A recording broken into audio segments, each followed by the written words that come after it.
Yes, you heard that correctly. The world's best employer is hiring. So what can you do to make sure you land your dream job at Microsoft? In my last video on Microsoft, we met Taryn and Linzi, who are both UX researchers, and Dheeraj, who is a product manager. I also sat down with principal software engineer Dr. Jason Cook, who has worked at Microsoft for over 20 years, and software engineer Beyza Yildirim to get a wide variety of perspectives on landing a job. Don't shy away from the opportunities you have by connecting with someone who's already working at Microsoft. You can connect them through LinkedIn or from any mentor or mentee program or kind of those platform. You can reach out to them and have a casual coffee chat to learn about what do they do and what drove them to join Microsoft, and just get to learn more about from the real examples, from the real employees. In fact, as you reach out to your mentors or cold message employees on LinkedIn, you can ask them for a referral. That will help your application get to the top of the pile. Simply share your resume with them and then navigate to aka.ms/careers and find job opportunities at Microsoft pertaining to the role that you are interested in. You can also filter by location and experience, remote work, etc. Let's scroll down. This software engineering position in Mountain View sounds interesting. You can take a look at the job description and qualifications, and if this is a good match, apply, but also send the job ID to whoever is referring you. And here's a pro tip. If your referrer is someone who can really vouch for you, request them to directly email your resume to the hiring manager for this position for added visibility. On a Microsoft Employees version of this site, they will also be able to see the hiring manager's email address. Now, you don't need to write me a thank you note for these awesome tips, but a little island will do once you get the job and some Microsoft stocks. One thing I would suggest is that look out for any opportunities you have, either starting from an internship or any sort of intern program that you can join and kind of just experiences yourself for a couple of months, so you can get to know more about the company culture and also get to know more about the group and product teams that you might eventually want to join. After my internship, I was offered a return offer, and that's how I was able to turn that into a full-time job. When I applied as an intern, it was a fairly straightforward process. Again, I think I just had to turn in my resume and fill out a similar set of questions to any other job application. When they interviewed me, the first one, I believe, was a phone call where they asked me a couple basic questions about myself and about my technical knowledge. And then there was a second round where we had a bunch of Teams meetings that included 3 or 4 people interviewing me about various things, including design questions, my personal projects. I had a technical interview. It wasn't very long, but essentially asking questions about methodologies, how I would apply them, why I would choose certain methodologies, and then obviously a behavioral interview to just understand my fit within the team. In the team that I'm in currently, our process is a little bit different. We do a research exercise. So you actually get 30 minutes to read a prompt, think about it, and then you present your response to that prompt to the team. And the prompt is typically asking you to design a research study to understand a problem and help your stakeholders build a design for it. In your technical interviews, just being able to show that you understand your customer or you know how to take steps to understand your customer is really important. The other thing that I think is really important to show that you know how to work in a team, because at Microsoft, we're very collaborative. We work with our engineering teams, our design teams, our product managers, and no research project is just one researcher working across the board to finish the whole thing. It's definitely figuring out how you bring those stakeholders into the process. So in any technical interview, those are the 2 things I would say. Make sure you're diving into different ways of gathering insight about our customers, because we want to make sure that we are always gathering the voice of our customer. And then 2, figuring out how we're making sure that our stakeholders, our designers, our engineers, our PMs are involved in that research process. And then the last thing too is to make sure you bring yourself to your interview. We get a lot of people interviewing, but what really makes them stand out is how their own experiences influence the way they do research.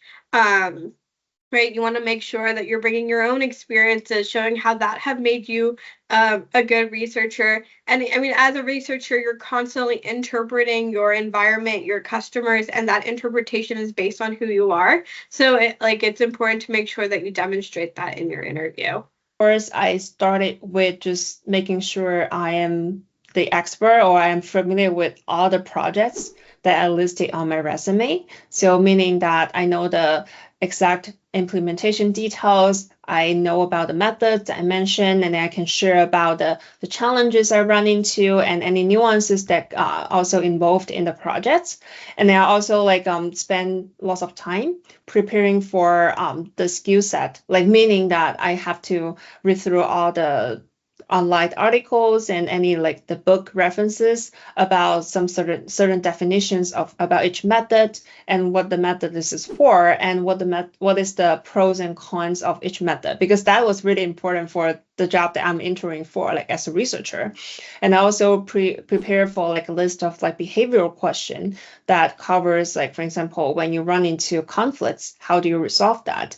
And then how do you convince the PMs to take your results? And then when you facing pushback from the team, how do you face that, or how do you resolve it? Some company would ask you to do a research challenge. So I did do some exercise just to make sure I am comfortable with talking out loud my ideas and thinking about starting from the problem, the users, and the research method, and the execution, and the report out. My interview started out with a phone screening, which was not really a phone screening. It was still a video conference with an engineer from Microsoft. After that, I was able to progress to the second round, which is 4 interviews, an hour each, back to back. And there's a small break in between for you to get lunch or just rest and relax.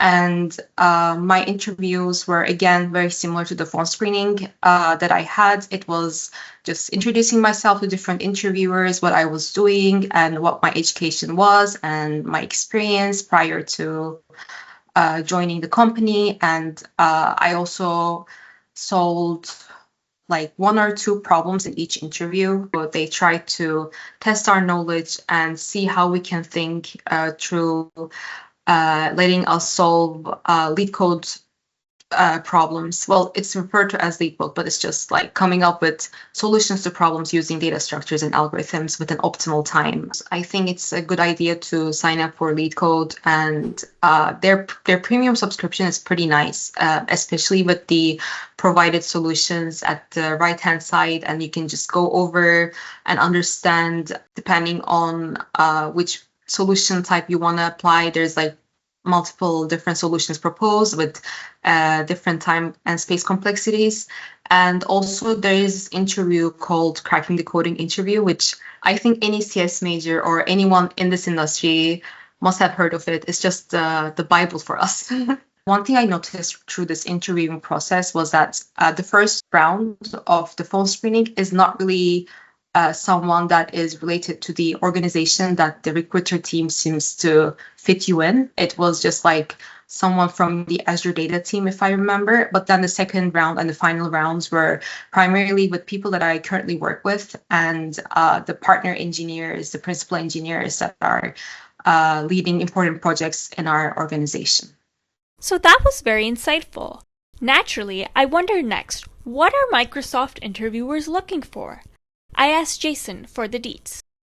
If you want to do software engineering, kind of the best way to kind of show that you have that interest is to do your own projects for different things, try things out, and kind of I think that passion will kind of follow through, and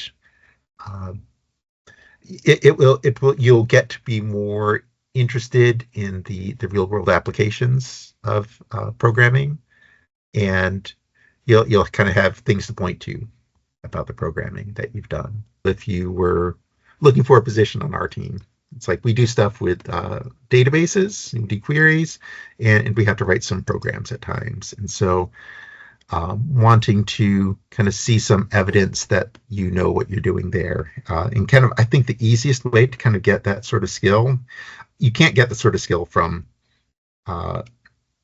just reading about it.